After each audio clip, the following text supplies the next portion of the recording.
Tonight on SportsDesk, Canes football took on Georgia Tech and a new QB shied in his first start. Our In the Trenches crew will break down how Ja'Cory Brown and the Canes played in Atlanta. Plus, one Hurricanes power forward is powering the Miami offense early this winter.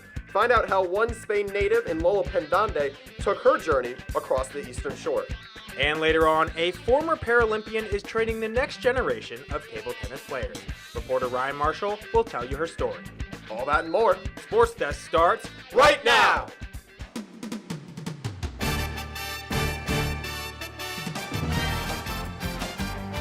I'm Ed Reed, and you're watching SportsDesk.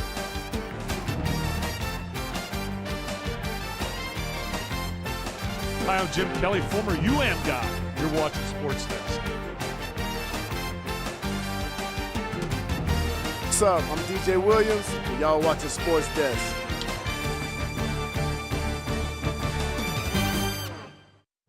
Hello and welcome to SportsDesk. I'm Ember Kyles. And I'm Wyatt Kopelman. Thank you for joining us. Embrick, Miami seems to have a new signal caller, and it took another road trip up to Atlanta to figure that out. Well, Miami basketball is undefeated once again this week. Yeah, and Miami seemed to figure out the offense and the defense was clicking. Miami went on the road to Atlanta this weekend with hopes of overcoming a blowout loss against rival FSU. Let's take a look at how they played against the Yellow Jackets. Miami versus Georgia Tech. Let's pick it up here in the first quarter as back to pass are the Yellow Jackets. And coming across the field and grabbing that one is Cam Kitchens, as that'll be just the first from him there. And now Ja'Cory Brown's going to scramble and hurdle a guy, whoop, as he gets up there. Now rolling out to his right, going to throw it off into the flat there. Touchdown Hurricanes, they go up 14-7.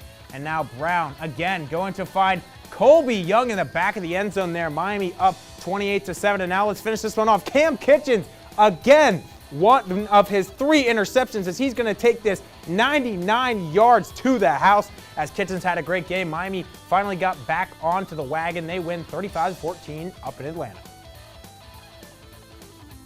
After a road win last week in Atlanta, the Hurricanes are back on the road tomorrow to take on 9th-ranked Clemson. How does Miami break Clemson's 39-game home winning streak? Our In the Trenches crew is here to break down the matchup against the Tigers. Folks?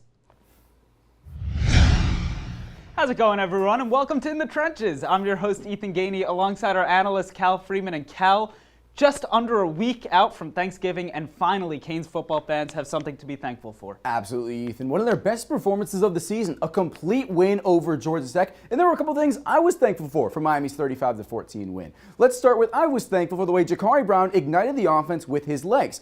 89 rushing yards for the quarterback, the most of any this season, giving the Hurricanes something different from when they had Tyler Van Dyke and Jake Garcia. I also was thankful that the wide receivers gave him an opportunity to make plays. 3 touchdown passes for Brown in his debut, the first true freshman to do that since Gino Torretta. And finally, I'm thankful for one of the best secondary performances we've seen in a while from the Miami Hurricanes, including this man, Cam Kitchens, or as we call him now, Cam Himchens, leading the NCAA with 6 interceptions this season. I know it's late in the season, but it's great to see the Hurricanes bounce back from that blowout loss to FSU. It really is, and I love that nickname, by the way, Cam Himchens. That's great. So now, this whole season has been a bit of a double-edged sword. Something good happens, something bad happens, and of course, after this win, in practice, there was conflict this week. Absolutely. Thaddeus Franklin, one of the running backs on this Miami roster, reportedly stormed out of the practice and has now entered the transfer portal after not getting the play time he wanted. And between that and tweets from parents, Mario Cristobal had this to say.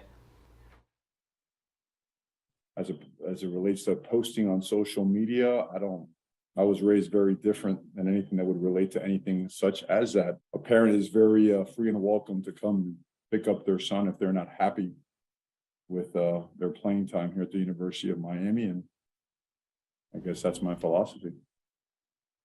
Yeah, so maybe it's not great for Mario Cristobal to be saying this publicly, but he's trying to change the entire program. That starts with the culture, that starts with the attitude of these players. Right, so now, by the way, Don Chaney is back this week, so Thad Franklin's out, and they have Ja'Cory Brown starting, taking on number 9 Clemson. What do the Canes have to look forward to? Well, we are in the trenches, and I have not seen a better team in the defensive trenches than Clemson this season. They beat you with size, they beat you with technique. Let's start on this play last week against Louisville. They're going to contain the edges of Malik Cunningham's pocket, use Barrett Carter as a blitzer down the middle, and look what happens. It just restricts the pocket within seconds of him getting the ball. What happens? Cunningham can make a read, he takes a sack. And similar mobile quarterback, just like Ja'Cory Brown. But if they don't beat you with their schemes, they could beat you individually. Let me introduce you to Miles Murphy, a top 10 projected pick by 3 major outlets, 10 tackles for loss on the season, and he is just going to play bully ball here against the Syracuse offensive line. Miami's offensive line can have their hands full tomorrow. All right, that's all the time we have left on this week's edition of In the Trenches.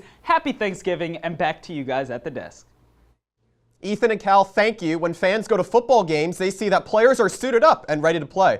But one small group of people make sure that those players are taken care of and look very sharp off the field and on the field. Reporter Caitlin Kucharski has the story.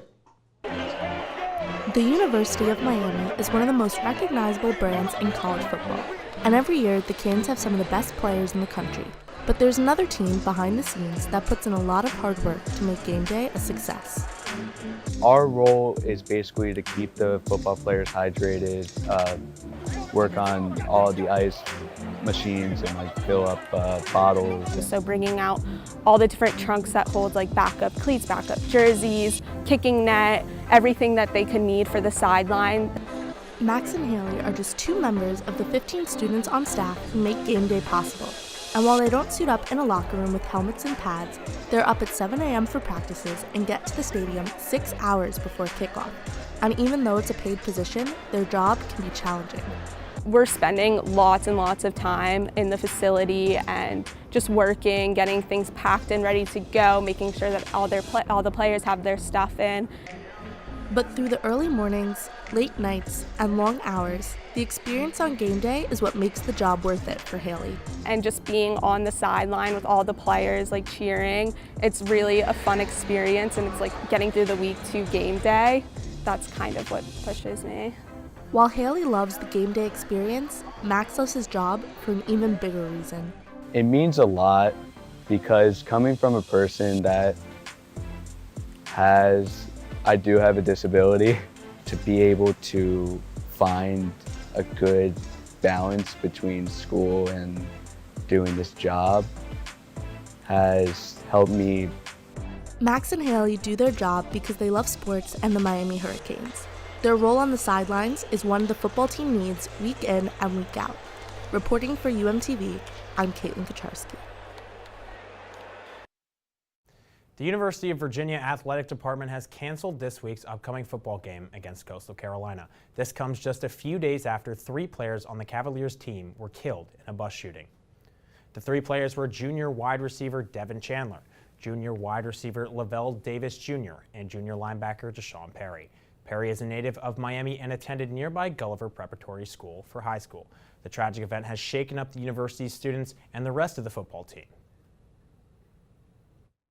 We don't understand why they're gone so early, and I think it's honorable that we grieve these young men.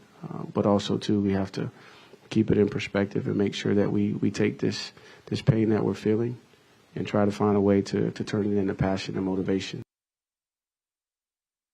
More than 12 hours to find the murder suspect, former UVA football player Christopher Darnell Jones Jr. He is currently being held without bail. After a short break, SportsDesk will be right back.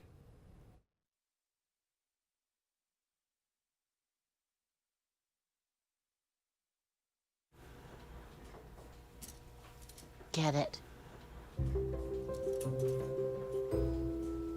Get it. Get it. Get it. Get it. Get it. Get it.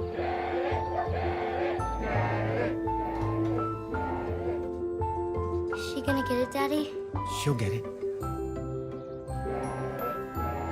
Get it. Get it.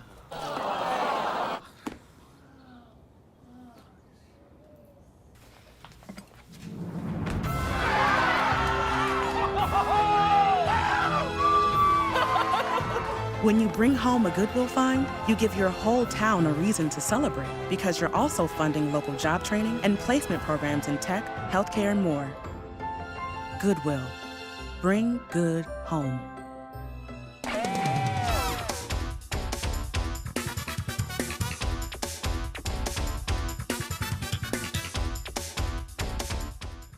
The college basketball season is in full swing, and Miami's men's and women's teams have picked up right where they left off last season. Let's send it over to our Hurricane Hang Time crew to break down their hot starts. Guys?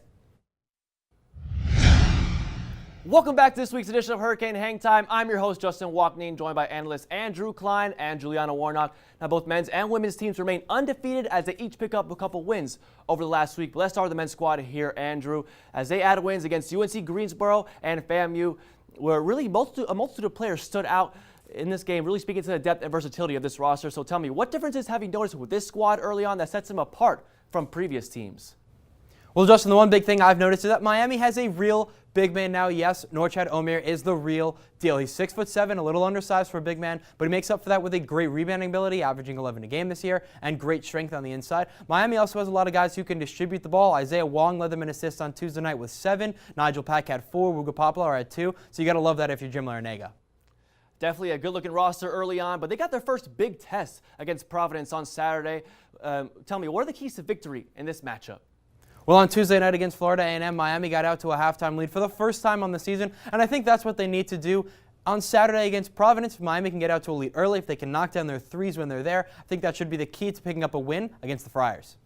Definitely a matchup to look forward to. But I want to the women's squad here, Juliana, as their streak of dominance continues after thrashing through Boston University and FAU. So tell me, how did they make it look so easy thus far? It really is impressive, Justin, and Coach Katie Meyer is back better than ever, just in time for the Canes to secure their 4th straight win at home against Florida Atlantic University. The team has so much talent to offer this season, and freshman Lazaria Spearman just recorded her first double-double against FAU with 15 total points and 10 rebounds, making this 4th win golden for the Canes. Right, and the Canes have their first road matchup against the DePaul Blue Demons on Sunday. So tell me, what are the keys to victory in this matchup for the Canes? Whatever the Canes are doing, it's working to their advantage, and it's working pretty well. They're going to have to keep up with the communication on the court and share the ball well and just keep consistency with everything that they've been doing previously, and it will be a 5th straight win against DePaul. Definitely a couple big matchups this weekend for both teams. But that does it for this week's edition of Hurricane Hang Time. Back to you guys at the desk. Thank you, guys. Winning medals for a home country becomes a story to tell for a lifetime. I had the opportunity to learn more about how women's basketball forward Lola Pendande's college career has turned to gold in Coral Gables. Miami women's basketball made deep runs in the ACC tournament and March Madness last season. And one veteran has helped make the Hurricanes' goal for this season plenty clear. Win the NCAA, win the ACC. I mean, we were a step away from winning. We lost to the best team in the country last year, so I don't expect nothing less from us. Pendande brings one kind of experience many teams search for in players, a track record of success at the highest level. While playing for the Spanish national team, Pendande guided the team to gold and silver medals at the European Championships. It has been great because I played with people that are older than me, and that brought a lot of experience in me. Like no one else is more competitive than her. Just learning from the vets of this program is really a good blessing, because to know that they want to win. As she began playing basketball at the age of 13 in Spain, Pendande decided to move to Los Angeles for her high school journey. And as a part of a minority race in a different country, she experienced some culture shock because of her identity. So that was tough because I'm not American. So me realizing that I'm actually black in America I was shook. People don't see me as a person that comes from overseas. They just see a black girl. But Pendande still persists on and off the hardwood, both as a student and an athlete. And while she's still grabbing rebounds, she's also grabbing the chance to teach new Hurricanes next to her. I get so excited seeing them at practice. They definitely do need to grow and develop, but they're only freshmen. I think they really don't have a ceiling. With still 1 month until ACC action, Pendande says Miami's working together to become a team any opponent fears. For UMTV, I'm Wyatt Kopelman. Mario Cristobal led Miami to its 3rd ACC road win, and loads of fans in Atlanta were smiling in the orange and green. And that excitement moved to social media. Niles Nassim shares more on this week's edition of Behind the Post. Niles? Ha! It's almost Thanksgiving, people. So before you start stuffing your faces with delicious and delectable turkey, let me welcome you to the most electrifying segment on TV with me, Niles Nassim, your host with the most. So when you see me on screen, it's time to go behind the post. Well, they did it. They won a game, and convincingly. The Canes football team went to Atlanta and gave out more touchdowns than gifts from Santa at Georgia Tech, winning 35-14. So many highlights from this game, but if you want to see something insane, take a look at this 99-yard pick six. I mean, good Lord. The Canes will look to keep this up tomorrow against Clemson, and hey, do you believe in miracles? And we at SportsDesk are celebrating the Big 5-0 the right way. Adidas and Canes volleyball celebrated the 50th anniversary of Title IX by dropping some drip, and I mean, look at it. Perfection. It's always good to see and acknowledge such pivotal moments in athletics, and 50 years of equality in the education system is something worth celebrating. Now, men's basketball is off to a scorching hot start, starting 3-0 after they completely smacked FAMU on Tuesday, beating them 87-61 behind Norchad Oldmere's monstrous 21 points and 7 rebounds. And not to mention the aerial onslaught put on by one Wooga Poplar, they will take on Providence on Saturday. Tip-off begins at 4 p.m. And speaking of Norchad Oldmere, he makes people look like absolute babies on the court, and he has no problem saying it. Let's ask his teammates. Baby food! Baby food! Baby food! Baby food! Give Chad the ball. Give me the ball. I'm getting the ball. So baby food means give me the ball. I'm gonna go get a bucket. Easy. Hey, you can say whatever you want when you're on the court dominating and instilling fear. Shout out to Oldmere, but that's all the time I have for you today. So as always, remember, be blessed, never stress, because you know where to find me right here on Sports Desk. I'm Niles Nassim.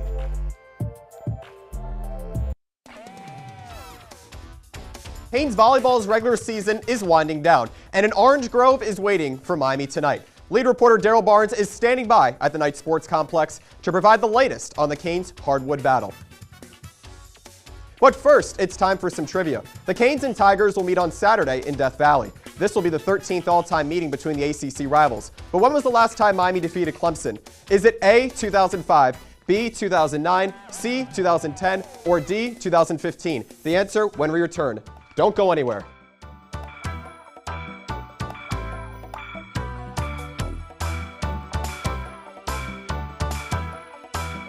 Sometimes we can do things that exclude others. You're still talking to your friends. It's complicated. I think he went back in. We gotta go get him. Welcome to Jumanji. Even the smallest words and actions can have a big effect on someone. You have the skills. Because of you, someone's entire day, their year, or their life can change. Remember, the future is in your hands. Visit becauseofyou.org to learn more. Totally, let's do it.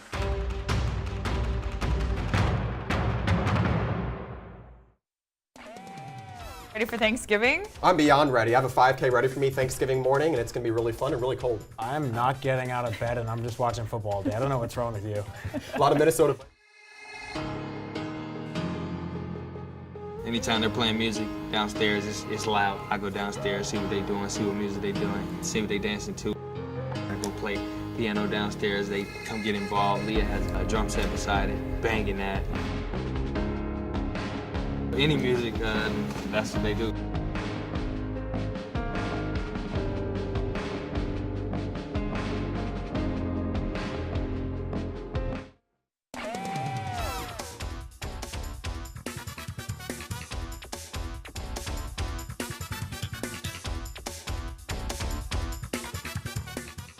Welcome back. If you guys see, you're correct. Miami defeated Clemson in Death Valley back in 2010 by a score of 30-21. However, the Canes haven't beaten the Tigers since, and Clemson hasn't lost at home since 2016. And Wyatt, it's a busy weekend for Canes volleyball as they get ready to end their season next week. The team is currently playing Syracuse at the Knight Sports Complex, and lead reporter Daryl Barnes is live at the game. Daryl, can you give us any updates? Guys, the Canes are riding a high tonight. They're coming in off a 4-game winning streak. They also had a Title IX celebration today, which means we're giving out special t-shirts. They had up on their special Title IX jerseys, but the Canes can't get too far ahead of themselves because FSU is right behind them in the ACC rankings. The top, with 3 games left, the top 4 teams usually move on to the NCAA tournament, but right now the Canes sit at that 4th spot with FSU just a half game behind. So still, a loss could be detrimental, but anyways, live from the night, I'm Daryl Barnes. Back to you guys. Thanks, Daryl. Jumping into track and field, one long jump star is breaking records in the sandpit. Olivia Howell talks with Russell Robinson in this week's edition of Athlete of the Week. Hello and welcome to this week's edition of Athlete of the Week. I'm your host, Olivia Howell, here with Canes long jumper, Russell Robinson. How are you today, Russell? I'm doing good. How are you? I'm great. I'm so happy you're here today. Thank you for having me here. Of course. We're so glad to have you here today. So your specialty is long jump. Are there any other events that you enjoy doing? Yes, I am a long jumper and a triple jumper, and those are the only two events that I do.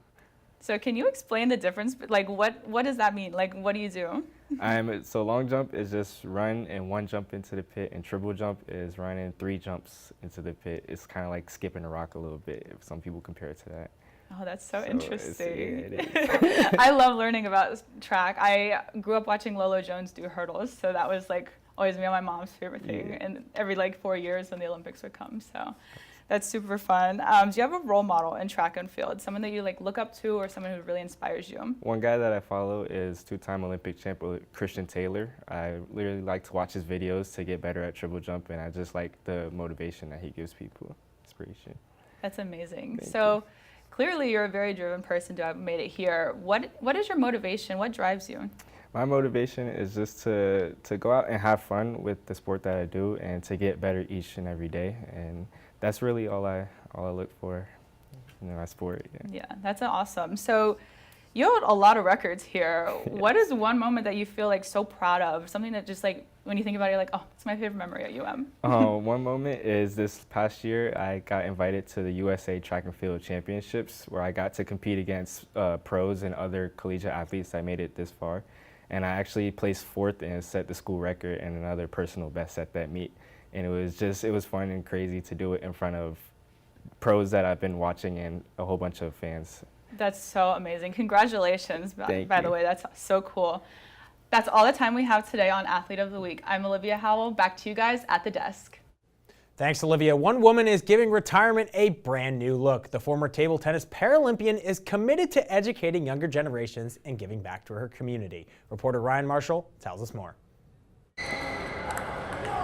For many athletes, retirement is a time for rest. But for one former Paralympian, it's a time to give back.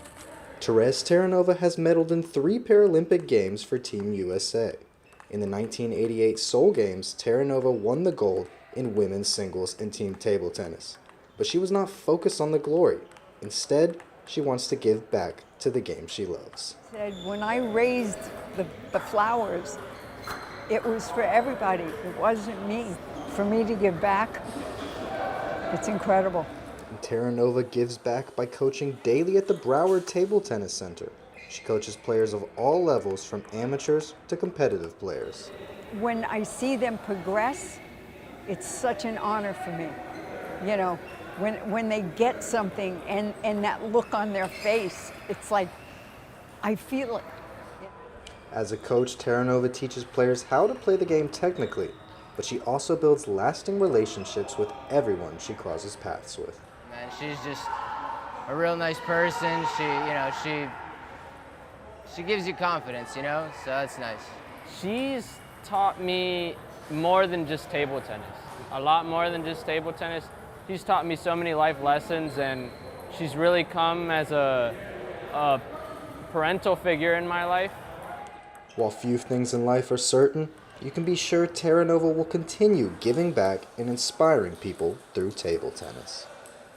My last breath, I might have a paddle in my hand, I have no idea, but that would be okay with me. That would definitely be okay with me. Reporting for UMTV, I'm Ryan Marshall. Thank you, Ryan. Still ahead, the student section at basketball games is called the Eye of the Hurricanes. But there's nothing calm about the student section. More about a different storm after this.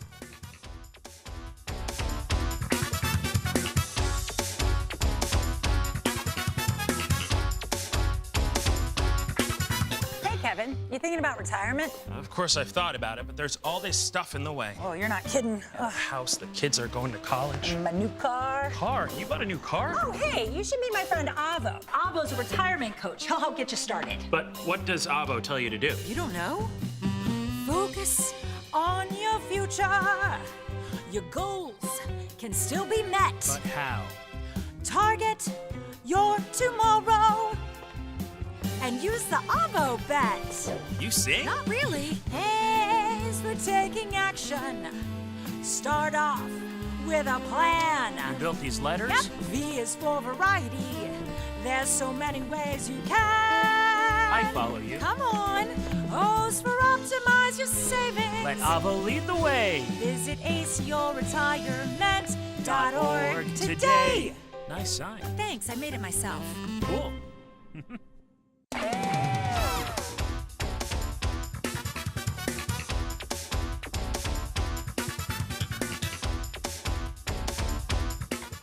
The student section is one of the most important parts of the college basketball experience, and a student spirit organization, Category 5, is hoping to create their own culture here in the UM student section. Reporter Cal Friedman has more.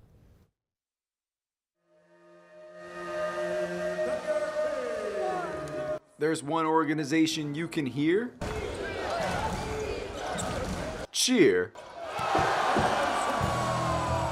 and party with at the Watsco Center. Category 5's The Eye is the rebranded student section at Canes games and is making big strides after their inaugural season in 2021. So we wanted to kind of brand everything as The Eye, just because, as we always say, there's a storm brewing. We're in Miami. We're going to make that big presence this year, and I think it'll just be a tradition lived on forever. Really, I didn't know what to expect. But I feel like basketball never really had its share in the spotlight because they were shadowed by such other ACC schools like Duke, Carolina, Virginia, to name a few. Ironically, you know, pun intended, it's a perfect storm that's coming together. From smoke to confetti cannons and even newspapers, The Eye is built off bringing students' ideas and traditions to life. This year, more student organizations and relationships have started to grow. A lot of different student organizations are also coming to join us this year, where you're going to see different fraternities, different sororities, different Greek life organizations competing to see who the best one is. Really just getting the students involved, getting the whole fan base involved, and getting our players involved has really been the biggest key to our success, and I think it's the key to our success in the future. Men's basketball's opening game against Lafayette had over 1,500 students pack into The Eye. Category 5 believes there will be even more as the season progresses. We will be reaching maximum capacity right when ACC starts, if not anytime earlier. We're going to be doing a lot of giveaways before ACC play just to get everybody involved, get everybody hyped for the games. And by doing that, you're just creating more of an experience. The hype has already brought record attendance to the Watsco Center and should bring in many more as the season moves on. Reporting for UMTV, I'm Cal Friedman.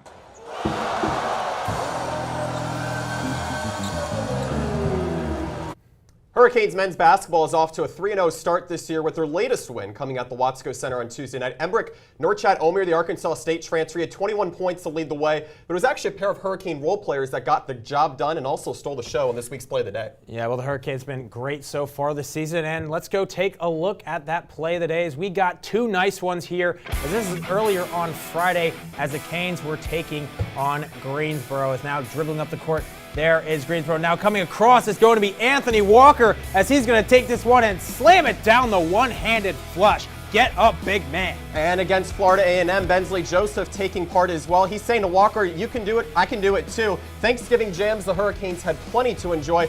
Joseph taking off for Arlington, Massachusetts, his hometown. A beautiful Thanksgiving treat for the Hurricanes faithful. For the second time in MLB history, two pitchers were named Cy Young winners unanimously to follow pitching greats Denny McLain and Bob Gibson in 1968. But for the first time ever, one of them is coming out of South Florida. That man is Sandy Alcantara, one of the best pitchers in Marlins history and one of the best to do it as of late in the MLB. Had a strikeout to walk ratio of over 4 this season, also led the league in innings pitched. It was an excellent moment for him and his family. Embrick, how could you not ask for more of a community icon than Sandy Alcantara, especially as the third Dominican Republican native to win this award? Well, and Wyatt, you were mentioning earlier that Bartolo Colon, also a great one to win there. The Fish not having a great season, but nice to see one of their players getting some accolades in this season where the Marlins were less than impressive. And certainly encouraging to see that Skip Shoemaker as well is going to be at the helm now. He has Kim Ng to work with in the front office, and there seems to be a lot of momentum going for the Marlins, even if it doesn't represent itself on the diamond. Yeah, well, and it seems every few years to get some momentum going and then take a couple steps back, and hopefully the Marlins can really get things going.